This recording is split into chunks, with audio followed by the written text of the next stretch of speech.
باغات لگانے کا شاندار سسٹم بنا رکھا تھا۔ ان کے پاس ہر طرح کے جانوروں کی بڑی بڑی فوجیں تھی۔ وہ دنیا کی پہلی سپر پاور تھے اور اسی بڑی طاقت نے ان کے اندر 3 بڑی خرابیاں پیدا کی۔ نمبر 1، شرک۔ وہ اللہ کو بھول چکے تھے جس نے انہیں اور ان کے مویشیوں کو پیدا کیا۔ وہ یہ بھول گئے کہ یہ ساری نعمتیں اللہ کی طرف سے ہیں۔ انہوں نے اپنے ہاتھوں سے سمد، صدا اور الہبا نام کے بتوں کو بنا کر پوجنا شروع کر دیا تھا۔ نمبر 2، تکبر۔ ان کا غرور اس حد تک بڑھ چکا تھا کہ وہ کھلے عام کہتے، من اشد منا قوہ، کون ہے ہم سے زیادہ طاقتور۔ وہ سوچتے تھے کہ انہیں کوئی تباہ نہیں کر سکتا، نہ کوئی آسمانی آفت، نہ کوئی زمینی دشمن۔ نمبر 3، ظلم و ستم۔ جب وہ کسی کو پکڑتے تو بڑے ظالمانہ طریقے سے پکڑتے، کمزوروں کا حق مارتے، اور انہوں نے زمین پر فساد پھیلا رکھا تھا۔ لیکن اللہ بہت مہربان ہے، اس کی رحمت نے یہ گوارا نہیں کیا کہ یہ قوم بنا ہدایت کے تباہ ہو جائے۔ اللہ نے انہی کی قوم سے ان کے ایک بھائی، ایک سب سے نیک اور شریف شخص کو نبی بنا کر بھیجا، حضرت ہود علیہ السلام۔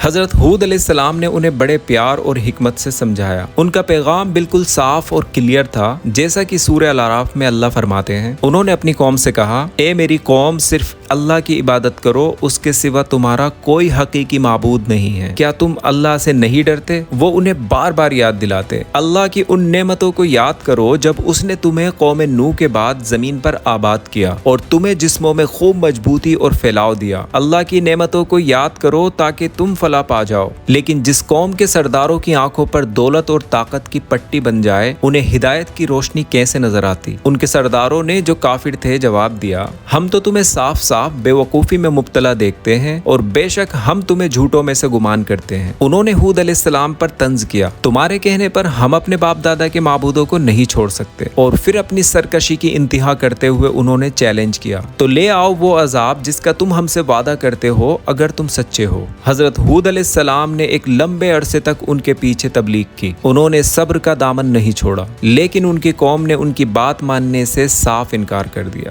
آخر میں اللہ نے ان پر عذاب بھیجنے سے پہلے ایک اور نشانی بھیجی، ان پر قحط مسلط کر دیا، آسمان سے پانی برسنا بند ہو گیا اور زمین بنجر ہونے لگی۔ جب وہ اس حال میں تھے تو انہوں نے آسمان پر ایک گھنا بادل آتے ہوئے دیکھا اور وہ خوشی سے جھوم اٹھے اور کہنے لگے، یہ بادل ہم پر برسے گا۔ لیکن حضرت ہود علیہ السلام نے انہیں خبردار کیا، انہوں نے فرمایا، نہیں، بلکہ یہ وہ چیز ہے جس کی تم جلدی مچا رہے تھے، یہ ایک آندھی ہے جس میں ایک دردناک عذاب ہے۔ اور پھر اللہ کا عذاب شروع ہوا۔ وہ عذاب ایک ہوا تھی، لیکن کیسی ہوا؟ قرآن اسے ریحن سرسرن کہتا ہے، ایک ایسی آندھی جو صرف تیز نہیں تھی بلکہ شدید ٹھنڈی اور شور مچانے والی تھی، اور یہ 1-2 گھنٹے نہیں، 7 راتیں اور 8 دن لگاتار ان پر چلتی رہی۔ امیجن کیجئے اس منظر کو، ایک ایسی آندھی جو رکنے کا نام نہیں لے رہی تھی۔ وہ ان وشال جائنٹ جسموں والے انسانوں کو ہوا میں ایسے اڑاتی تھی جیسے وہ درختوں کے بکھری ہوئی ٹہنیاں ہوں، پھر انہیں زمین پر پٹک دیتی تھی اور ان کے سر تن سے جدا ہو جاتے تھے، اور ان کے جسم ایسے پڑے تھے جیسے کھجور کے کھوکھلے تنے ہوں۔ مطلب اللہ نے انہیں، جو خود کو بہت طاقتور سمجھتے تھے، ایک ہلکی سی چیز ہوا کے ذریعے سبق سکھایا۔ اس ہوا کو ریحن عقیم بھی کہا گیا ہے، ایک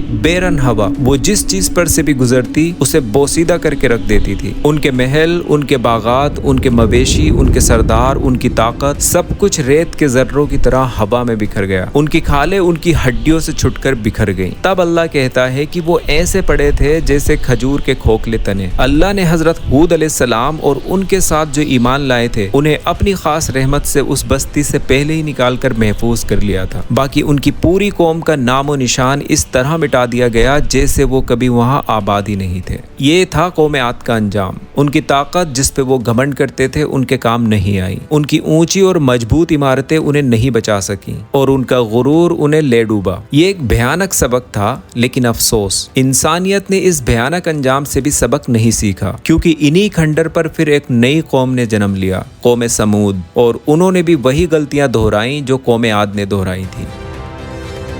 قوم عاد کی تباہی کے بعد ان کی نسل سے ایک اور قوم اٹھی، قوم سمود، یہ لوگ حجاز اور شام یعنی سیریا کے درمیان وادی القرا میں آباد ہوئے، جسے آج ہم مدائن صالح کے نام سے جانتے ہیں۔ اللہ نے قوم سمود کو بھی بے مثال ہنر اور طاقت دی تھی، لیکن ان کا ہنر قوم عاد سے تھوڑا مختلف تھا، جیسا کہ قرآن بتاتا ہے، اور تم پہاڑوں کو تراش تراش کر گھر بناتے ہو بڑے ماہرانہ انداز میں۔ مطلب ان کی انجینئرنگ کا کمال بے مثال تھا۔ وہ نرم زمین پر محل بناتے تھے اور سردیوں کے لیے سخت پہاڑوں کو کاٹ کر ان کے اندر اپنے گھر بناتے تھے۔ ان کے پاس بھی کھیتی باڑی کا زبردست نظام تھا، جس میں نہریں اور باغات تھے۔ وہ ایک خوشحال اور ایڈوانس قوم تھی، لیکن افسوس، جیسا اکثر ہوتا ہے، دولت اور ہنر کے ساتھ وہی غرور آ گیا جو ان سے پہلے قوم عاد کو لے ڈوبا تھا۔ وہ بھی اللہ کو بھول کر شرک میں پڑ گئے اور بتوں کو پوجنے لگے، زمین پر ظلم و فساد کرنے لگے، اپنے ہنر پر اس قدر ناز کرنے لگے کہ وہ ہدایت کی بات سننے کو تیار نہیں تھے۔ اور پھر اللہ کا وہی نظام، اللہ نے انہی کی قوم کے ایک سب سے شریف اور عقل مند اور نیک شخص کو نبوت کے لیے چنا، حضرت صالح بن عبید علیہ السلام۔ نبی بننے سے پہلے ہی حضرت صالح علیہ السلام اپنی قوم میں اپنی سچائی، اپنی ایمانداری اور حکمت کی وجہ سے بہت مشہور تھے۔ لوگ ان کی عزت کرتے تھے اور ان سے مشورے لیتے تھے۔ جب اللہ نے انہیں نبی بنایا تو صالح علیہ السلام نے بھی اپنی قوم کو وہی پیغام دیا جو ان سے پہلے ہود علیہ السلام نے اپنی قوم کو دیا تھا۔ اے میری قوم، اللہ کی عبادت کرو، اس کے سوا تمہارا کوئی حقیقی معبود نہیں۔ اسی نے تمہیں زمین سے پیدا کیا اور تمہیں اس میں آباد کیا، پس اس سے معافی مانگو اور اس کی طرف پلٹ آؤ۔ بے شک میرا رب قریب ہے اور دعاؤں کو قبول کرنے والا ہے۔ صالح علیہ السلام نے انہیں ان کے انجام سے ڈرایا۔ انہوں نے انہیں قوم عاد کی مثال دی۔ انہوں نے انہیں سمجھایا کہ تمہاری طاقت اور تمہارے یہ پہاڑوں میں بنے گھر اللہ کے عذاب سے تمہیں نہیں بچا سکتے، بالکل ویسے ہی جیسے قوم عاد کے اونچے اونچے ستون انہیں نہیں بچا سکے۔ تو ایک اللہ پر ایمان لے آؤ۔ اب یہاں پر قوم کا ریئیکشن دیکھنے والا ہے، کیونکہ صالح علیہ السلام ان کے بیچ ایک پاپولر شخصیت تھے، ایک اچھے انسان تھے، اس لیے ان کا انکار کرنا آسان نہیں تھا۔ ان کے سرداروں نے کہا، اے صالح، اس سے پہلے تو ہمیں تم سے بڑی امیدیں وابستہ تھیں، کیا تم ہمیں ان معبودوں کی عبادت سے روک رہے ہو جن کی عبادت ہمارے باپ دادا کرتے آئے ہیں؟ جس چیز کی طرف تم ہمیں بلا رہے ہو ہمیں تو اس میں بڑا شک اور ڈاؤٹ ہے۔ مطلب ان کے تکبر کا عالم اپنی عروج پر تھا۔ انہوں نے صالح علیہ السلام کو جھٹلانے کے لیے دلیل کیا دی کہ ہمارے باپ دادا کا دین تو یہی ہے، مگر یہ نہیں دیکھا کہ حق کیا ہے، بس اندھی تقلید یعنی بلائنڈ فالوئنگ پر قائم رہے۔ پھر انہوں نے وہی ڈیمانڈ کیا جو ہر سرکش قوم اپنے نبی سے کرتی ہے، تم تو بس ہمارے جیسے ہی انسان ہو، اگر تم اپنے دعوے میں سچے ہو تو کوئی نشانی یا معجزہ لے کر آؤ۔ یہاں تک کہ قوم کے 9 سردار جو سب سے زیادہ فسادی تھے، انہوں نے آپس میں صالح علیہ السلام اور ان کے گھر والوں کو قتل کرنے کی سازش رچی، اور اس شہر میں 9 سردار تھے جو زمین میں فساد پھیلاتے تھے اور اصلاح نہیں کرتے تھے۔ پھر ان کی قوم سمود نے ایک عجیب و غریب معجزہ طلب کیا۔ انہوں نے ایک خاص چٹان کی طرف اشارہ کرتے ہوئے کہا، اے صالح، اگر تم سچے ہو تو اپنے رب سے دعا کرو کہ اس چٹان سے ایک 10 مہینے کی پریگننٹ اونٹنی نکلے۔ یہ ان کے خیال میں ایک ناممکن ٹاسک تھا۔ پھر صالح علیہ السلام نے اپنی قوم سے عہد لیا کہ اگر اللہ ان کی یہ خواہش پوری کر دے تو کیا وہ ایمان لے آئیں گے؟ سب نے اقرار کیا۔ پھر صالح علیہ السلام نے اللہ سے دعا کی اور اللہ کی قدرت ظاہر ہوئی۔ پھر سب لوگوں کی آنکھوں کے سامنے وہ چٹان پھٹی اور اس کے اندر سے ٹھیک ویسی ہی ایک زندہ اونٹنی نکلی جیسی انہوں نے ڈیمانڈ کی تھی، اور نکلتے ہی اس نے ایک بچہ بھی دیا۔ یہ ایک ایسا معجزہ تھا جس کا انکار کرنا کسی کے بھی لیے ناممکن تھا۔ کئی لوگ اسی وقت ایمان لے آئے، لیکن سرداروں کی اکثریت اپنے غرور اور اپنے کفر پر اڑی رہی۔ اس اونٹنی کو قرآن نے ناقۃ اللہ یعنی اللہ کی اونٹنی کہا ہے۔ یہ کوئی معمولی جانور نہیں تھی، یہ ایک نشانی اور ایک امتحان تھی۔ پھر حضرت صالح علیہ السلام نے اس اونٹنی کے بارے میں اپنی قوم کو صاف صاف ہدایتیں دی۔ یہ اللہ کی اونٹنی ہے، تمہارے لیے ایک نشانی ہے، اسے اللہ کی زمین میں چرنے کے لیے آزاد چھوڑ دو اور اس کو بری نیت سے ہاتھ بھی مت لگانا۔ پانی پینے کی باری مقرر ہوگی، ایک دن اونٹنی پانی پیے گی اور ایک دن تم اور تمہارے مویشی پیئیں گے۔ اب امتحان شروع ہوتا ہے۔ وہ اونٹنی ایک دن ان کے سارے پانی کے ذخیرے سے پانی پیتی اور اس کے بدلے میں اتنا دودھ دیتی کہ پوری قوم اس سے سیراب ہو جاتی، اور دوسرے دن لوگ پانی استعمال کرتے۔ شروع میں تو لوگ اس معجزے سے ڈرتے رہے، لیکن وقت کے ساتھ ان کے دلوں میں حسد اور نفرت پیدا ہو گئی۔ ان کے مویشیوں کو چرنے میں دقت ہونے لگی، انہیں یہ اونٹنی اپنی آزادی میں ایک رکاوٹ محسوس ہونے لگی۔ پھر شیطان نے ان کے دلوں میں وسوسہ ڈالا۔ قوم کے سرداروں نے خاص طور پر ان 9 فسادی لوگوں نے، جن کا قرآن ذکر کرتا ہے، اونٹنی کو قتل کرنے کا منصوبہ بنایا۔ ان میں 2 عورتیں صدق بنت المحیہ اور انیزہ بنت غنیم اس سازش میں شامل تھیں، جنہوں نے قدر بن سالف اور مصدہ بن مہراج نام کے 2 بدبخت لوگوں کو اس کام کے لیے اکسایا۔ اور پھر وہ منحوس دن آ گیا جب اونٹنی پانی پی کر واپس جا رہی تھی، مصدہ نے اس پر تیر چلایا اور قدر بن سالف جو قوم کا سب سے بدبخت شخص تھا، اس نے آگے بڑھ کر تلوار کے وار سے اونٹنی کی کونچیں کاٹ دی۔ اونٹنی زمین پر گر گئی اور ان ظالموں نے اسے مار ڈالا۔ انہوں نے نہ صرف ایک جانور کو مارا بلکہ انہوں نے اللہ کی ایک خاص نشانی کو بھی قتل کیا، اللہ کے عہد کو توڑا اور اپنے نبی کو کھلم کھلا چیلنج کیا۔ اور وہ صالح علیہ السلام کے پاس جا کر کہنے لگے، لو ہم نے اونٹنی کو مار دیا، اب لے آؤ وہ عذاب جس سے تم ہمیں ڈراتے ہو۔ جب انہوں نے اونٹنی کو مار دیا تو صالح علیہ السلام نے ان کی طرف دیکھا اور ان کے چہرے پر افسوس اور غصہ تھا۔ انہوں نے فرمایا، اب اپنے گھروں میں 3 دن اور مزے کر لو، یہ ایک ایسا وعدہ ہے جو جھوٹا نہیں ہو سکتا۔ انہوں نے انہیں نشانی بھی بتا دی۔ پہلے دن ان کے چہرے زرد پڑ جائیں گے، دوسرے دن سرخ اور تیسرے دن سیاہ ہو جائیں گے، اور پھر ایسا ہی ہوا۔ جب انہوں نے عذاب کی نشانیاں دیکھ لی تب بھی توبہ کرنے کی بجائے وہ صالح علیہ السلام کو قتل کرنے کا پلان بنانے لگے۔ لیکن اللہ کی تدبیر سب سے بہتر ہے۔ اللہ نے صالح علیہ السلام کو حکم دیا کہ وہ اپنے اور ایمان والوں کے ساتھ اس بستی کو چھوڑ کر چلے جائیں۔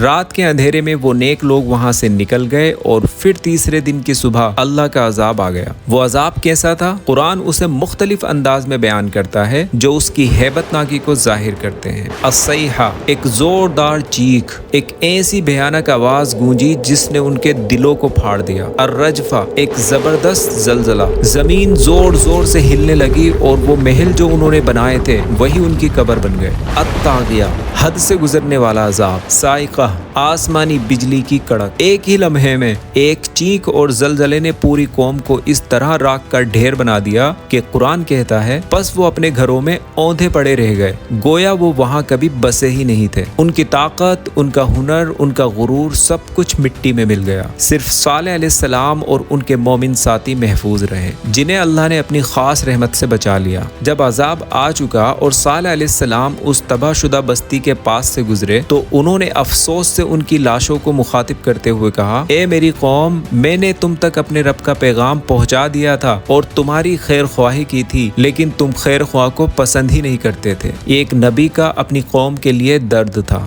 تو دوستو، آج بھی سعودی عربیہ کے العلا شہر کے پاس مدائن صالح کے وہ کھنڈر موجود ہیں۔ یہ قرآن کی سچائی کی زندہ دلیل ہے۔ جب ہمارے نبی محمد صلی اللہ علیہ وسلم تبوک کی جنگ کے موقع پر اس علاقے سے گزرے تو انہوں نے اپنے صحابہ کو وہاں رکنے سے منع کیا۔ انہوں نے فرمایا کہ اس عذاب والی جگہ سے تیزی سے گزرو اور عبرت حاصل کرتے ہوئے گزرو، کہیں ایسا نہ ہو کہ تم پر بھی وہی مصیبت آ پڑے جو ان پر آئی تھی۔ تو ہمیں اس پوری داستان سے کیا سبق ملتے ہیں؟ نمبر 1، نعمتوں پر شکر نہ کہ غرور۔ عاد اور سمود دونوں قوموں کو اللہ نے بے پناہ نعمتیں دی، لیکن انہوں نے شکر کے بجائے غرور کیا۔ ہم اپنی گاڑی، اپنے گھر، اپنی ڈگری، اپنی پوزیشن پر غرور نہ کریں بلکہ اللہ کا شکر ادا کریں جس نے یہ سب دیا ہے۔ دوسرا، اللہ کی نشانیوں کی پہچان۔ قوم سمود نے اپنے سامنے ایک زندہ معجزہ دیکھا، اونٹنی کو پتھر کی چٹان سے نکلتے ہوئے دیکھا، لیکن اسے جھٹلا دیا۔ ہمارے پاس سب سے بڑا معجزہ قرآن موجود ہے، کیا ہم اس کی قدر کرتے ہیں؟ نمبر 3، حق کو قبول کرنا۔ ان کی سب سے بڑی غلطی باپ دادا کے دین کی بلائنڈ فالوئنگ تھی،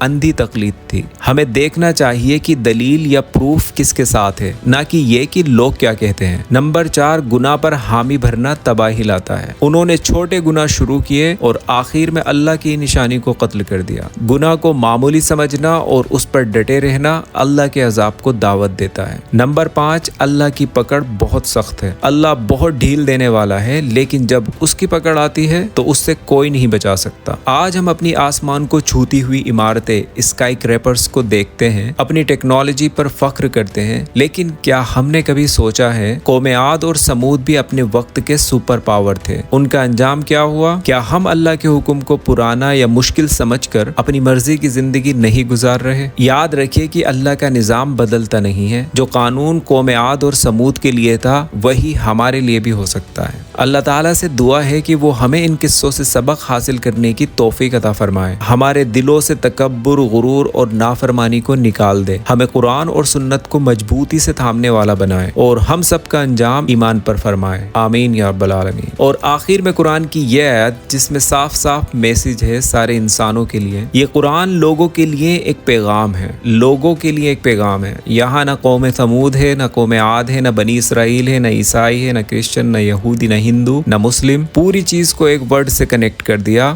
لوگ۔ یہ قرآن لوگوں کے لیے پیغام ہے تاکہ اس کے ذریعے انہیں ڈرایا جائے اور تاکہ وہ جان لیں کہ وہی ایک اکیلا معبود ہے اور تاکہ عقل مند لوگ نصیحت حاصل کریں۔ Thank you for watching the video. اللہ حافظ۔